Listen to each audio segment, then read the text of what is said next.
Hello everybody, welcome back to Go Big Bore or Go Home, where recoil is required. Why? Because we're the house of the rising gun.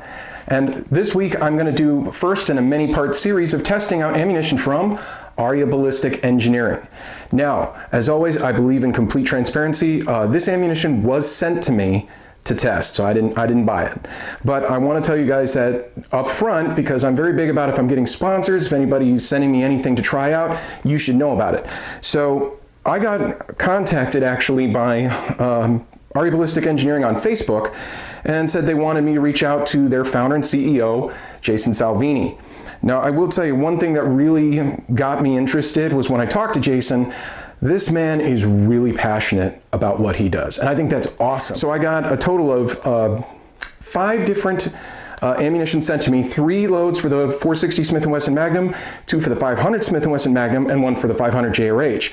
And so in this first video, what we're going to do is kind of break down what each type of ammunition is, and I'm also going to tell you what the chronograph results that I got were. I did videotape me chronographing it, and I'm going to see if we can get some good footage to show you guys from that. Although muzzle blast was very reduced, because quite frankly, that's part of their game. Because, you know, if you're hunting in low light conditions and you have to take more than one shot, that first shot's going to blind you. So Jason was telling me they actually account for that, which is really cool.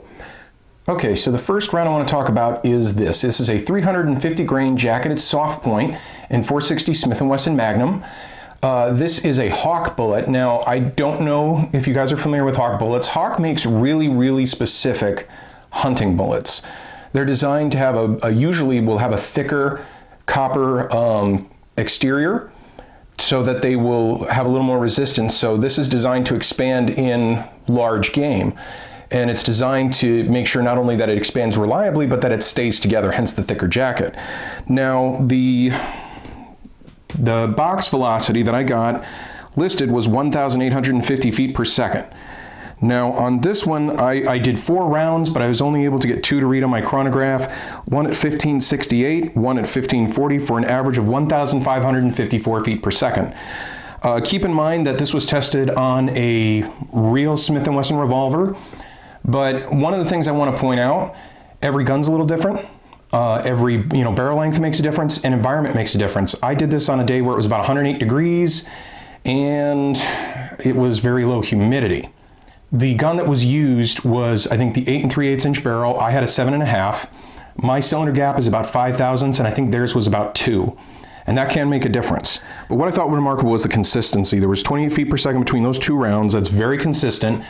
And to me, that's more important, is you're going to get a consistent load, so you know exactly what's coming out of the barrel. Now, I'll personally say that, I think this will reliably expand at 1564, I think it was 1554, just fine. But I'm looking forward to trying this out in my ballistic gel, so we'll see how that goes. All right, so what we're looking at here is another 460 Smith Wesson Magnum cartridge. This is a 420 grain wide flat nose gas check. This thing is a monster. This is a big bullet. This is something that is literally usually loaded in a .458 inch 4570. So this is really cool that it's something you can use. I was kind of just shocked when he said, yeah, well, we do these 420 grains. And I've had great penetration. If you guys remember, I shot pumpkins and I got through 10 of them with a 400 grain bullet, no problem. This is rated for 1,650 feet per second. And I got 1,495 feet per second over 3 rounds. Those 3 rounds rating in at 1491, 1502, and 1492, with a spread of 11 feet per second over the highest and lowest rounds, which was 1502 to 1491. So again, the consistency is really good with Aria Ballistic Engineering. Okay, so here's what's so cool about this round. It's got a shock hammer bullet from Hammer Bullets. It's 221 grains, and because the bullet is so long, even though this is meant for the 460, as you can tell by the shorter case, it's loaded into the 454 Casull brass, because if you put this in 460 Smith & Wesson brass, it would stick out the front of the cylinder. That said, they still get amazing velocities. So, like I said, about, I think a little over 2,000 is what they're shooting for. I got 1,873 feet per second. Now, because it's a prototype and I don't have the specifics yet on what it's supposed to be, let's talk a little bit more about its consistency, because it was remarkable. Again, I did 3 rounds. I got 1873, 1865, and 1882 with a variation of only 17 feet per second between those three shots, 1882 to 1865. So got some really great velocity out of it that was remarkably consistent. This bullet with this type of nose, it's all copper.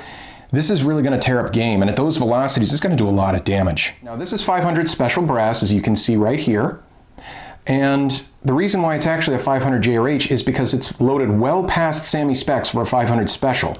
I don't know the specifics of the pressure, but this shoots a 385 grain gas-checked lead, hard-cast lead bullet, and it's supposed to be at 1,500 feet per second. And I'm gonna say, let me take a look. I averaged 1367. So again, this was a little bit low by about 133 feet per second, with the highest being 1401 and the lowest being 1325. This was my biggest variation in all of them at 76 feet per second between the highest and lowest shot. Shots were 1348, 1325, 1390, 1370, and 1401. Now, I was going to say, I shot this out of my 500 JRH BFR. Cylinder gap, I think, is again about 5 thousandths. And I did this with a shorter barrel than they used. They used a 7.5. I have a 5.5 inch barrel. And if they did the 7.5 from the factory, it's actually about an 8 inch barrel. Because for some reason, when Magnum Research measures them from the factory, they measure it from the front of the frame instead of from the forcing cone, where mine is measured from, because I had mine chopped down after factory production.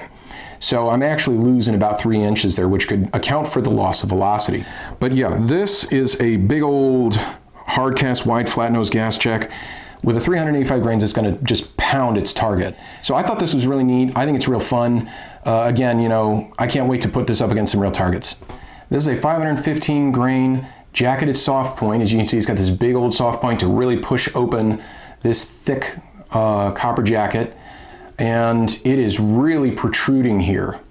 What's cool about this is this bullet was specifically designed for high velocities in the 500 Smith Wesson Magnum, which is always going to yield good results. This bullet is slated at 1,650 feet per second. And again, because I had more bullets, I went ahead and used all 5 rounds on this bullet to see what I could get. The round itself got 1,640 feet per second on average out of my 10.5 inch barrel. They say it's a 10 inch barrel, but it's a 10.5 when I go from the forcing cone. And what's really cool about it is the consistency was fantastic. 37 feet per second from the highest at 1646 to the lowest at 1609. The other 3 were 1624, 1643, and 1620. Remarkably consistent bullet. You're getting exactly there what you can expect. It definitely performed well. And this is another one I can't wait to get under the ballistic gel and to put on some soft targets. I may shoot, I don't know, maybe a ham with this. I think that'd be fun to see what this will do. Okay, check this out. This is a Matt's bullet. Long flat nose gas check. As you can see, there's the crimp groove here, but there's another one down here. And for anybody who's wondering, well, Sean, how do you know that? Did you take the bullet apart? No, because I'm currently actually testing with these bullets.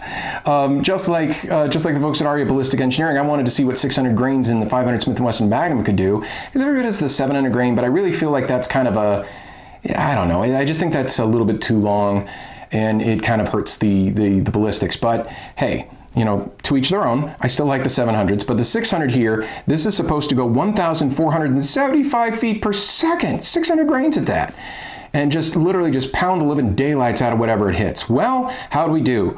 This is the one round that I actually exceeded velocities. I got an average of 1,517 feet per second. I had 3 shots, the most consistent round that I got, with only 5 feet per second between the highest and the lowest. And I will tell you, and I'll show a clip of this, my first round with this, the recoil really caught me off guard, and the gun came right back at me and kind of scared the crap out of me. Wow. Holy balls. But if you want a lot of lead hitting the target with serious force, this is going to be it. And like I said, you know, the performance I got with my 10.5 inch barrel was, well, it was better than what was promised, 15-17. And I think this one's going to be really great out on, you know, hitting cinder blocks, hitting like watermelon, pretty much hitting anything. This thing should destroy whatever it hits. So there you have it, guys. There's some information on these loads that I got sent from Aria Ballistic Engineering and the Chronograph results I got. So I was pretty happy with what I saw, and I definitely think that these are going to make some great rounds to shoot into some ballistic gel, and maybe some other stuff. Let me know in the comments what you would like to see this ammunition used on so that we can test it out. Especially if you're a hunter and you're looking at this ammunition, I'd love to test it on something for you guys so you can see what it does. All right, and Jason's actually going to be sending some more stuff too, so I'm really looking forward to partnering with them and doing more tests on their ammo and seeing what we can do with it, because it looks like a lot of fun. As always, thank you so much for watching. If you enjoyed the video, please like and subscribe. Really helps us out with the algorithm here on YouTube. If you didn't like the video, I thank you very much for making it this far. And as always, go big bore or go home.